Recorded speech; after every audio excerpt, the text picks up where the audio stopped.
Hey, what's up guys? So today is probably going to be a little bit of a shorter video, and the reason for that is because I recorded a massive video and then realized I did not click the on button for my mic. So there was no audio.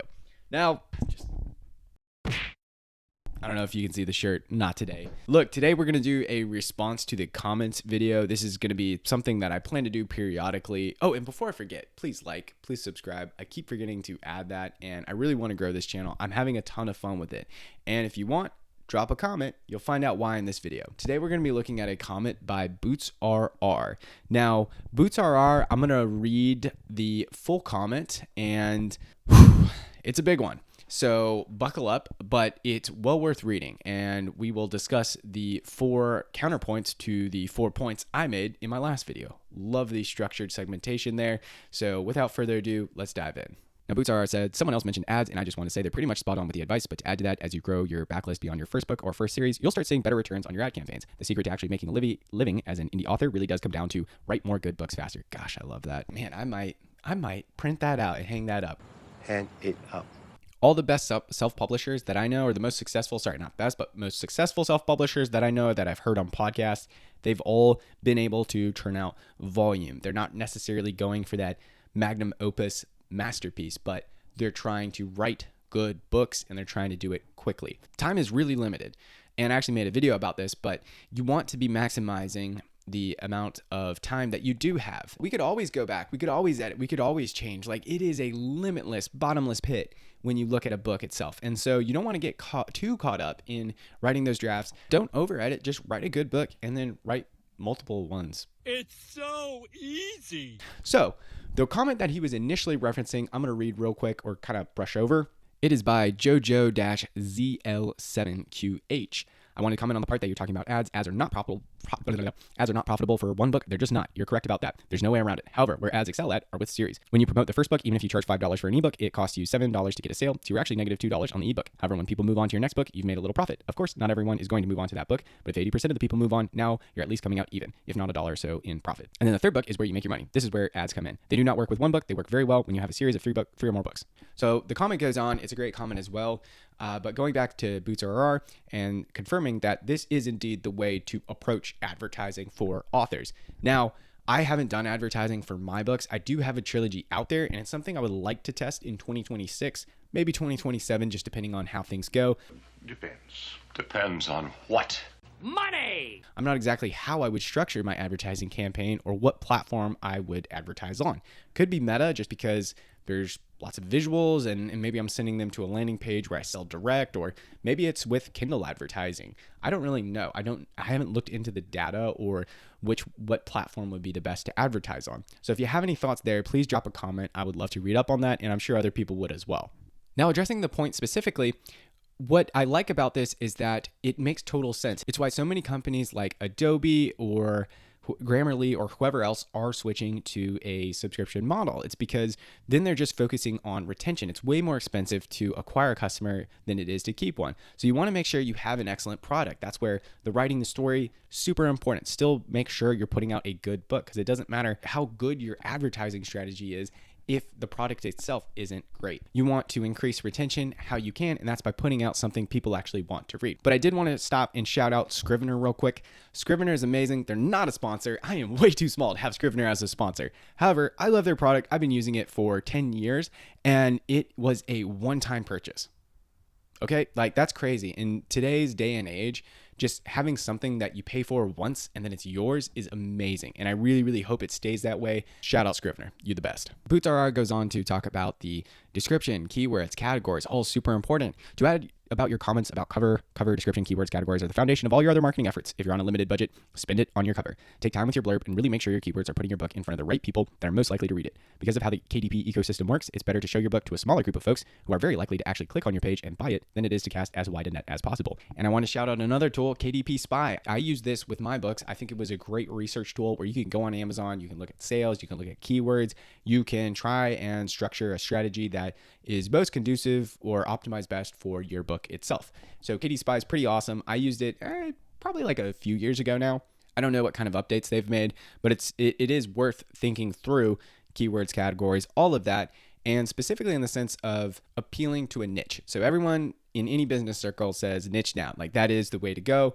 Don't try and sell to everyone. And that absolutely applies in the publishing industry as well. So if you're querying, like me or about to, then you really want to be thinking about who's actually going to read these books. Then with that thought in mind, go ahead and build your strategy based off of that. Even if it's like, yeah, of course, those aren't going to be the only people who read it. It's still super important just to carve out your niche, helps with the algorithm. Stick with me, people. And to address your final point, 100% write something that people want to read. That's the whole ethos of writing, to market. But to the point about dumping a book one, if it doesn't sell, that's a bad idea, especially if you're just starting out. A backlist full of abandoned series will kill your audience faster than almost anything else. It erodes trust because it demonstrates you can't or won't finish things. Write something people want to read, absolutely. But I did want to clarify on one of the points I made in my video that is called out by Books RR, which is that yes, don't necessarily go around writing a book one. They don't do well. You definitely don't want a trail of an unfinished trilogy or series that, like, you don't want that in your way. What I more so meant was pre-publishing, and I know I called it trunk novels in the video, but that was more metaphorical. I first heard this term from my agent. Way back in the day. Way back in the day. Trunk novels, and novel you wrote before you got published that you threw in the trunk. And just talking about how you have books or manuscripts maybe that are stacked on your shelf collecting dust, and sometimes that's okay. Be very careful publishing your trunk novels, because those are the novels you wrote before you were good enough. It's getting the reps in. It's the one kick 10,000 times, right? Master that kick, and then your technique, your craft, just keep beating on it, and then you'll have something that the world's going to want to buy. Well, sure, unless they suck. So I did want to clarify that.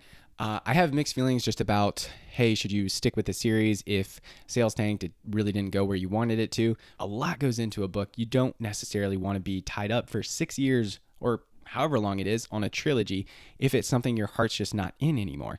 But again, do you want a trail of unfinished stories behind you? No. So I think it's definitely worth calling out and worth thinking through for your personal journey.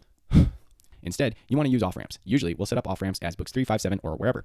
It's a point where you can end your series on a satisfying conclusion so that readers get closure and feel like they got a complete product. But it's also set up so that if a series does sell well, you can keep going. If you're really unsure of how something will do, you can off-ramp book one and then just market it as a standalone. I wouldn't recommend this, though. See the point about ads. Making a standalone is even harder than a series. Best of luck with your career. You got this. Hey, I appreciate you, Boots RR.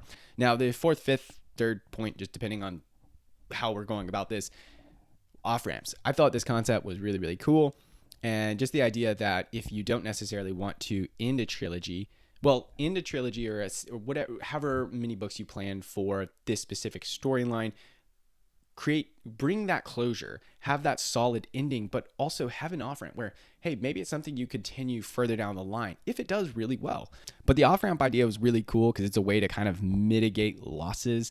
You can, like, if it has a more positive outlook on all this, which is just that, hey, maybe the trilogy does really, really well and you don't expect it, but and you do bring it to a satisfying conclusion, get that closure, but then you still have a way to continue it and to keep writing that success. And I think Philip Sequential did that extremely well, where essentially with his books, and he's one of the best self-publishers of all time. Like, you can look at the stats and the numbers, he does really well.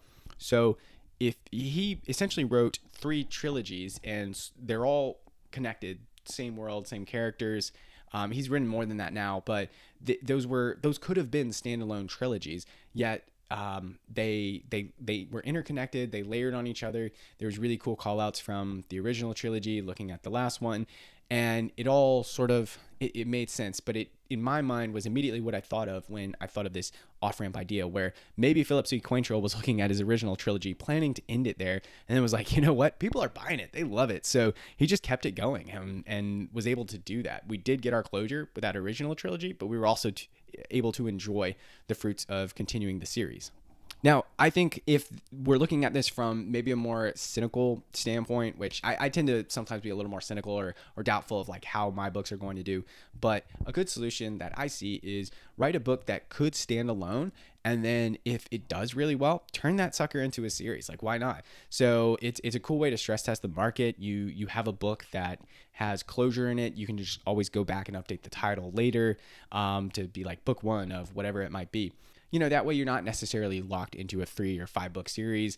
So I thought all those points were worth responding to. I will occasionally do these responses to comments just because it's a really cool way to interact with y'all. And a lot of y'all have way more experience and knowledge, especially in the self-publishing world, than I do. Forget the Star Wars videos because, listen, like, some of those guys are crazy. But this was fun, and I'll keep doing it. So if you have thoughts, if you have a response, have any strategies or things you want me to cover next, please drop a comment and I will do that. Thanks and peace.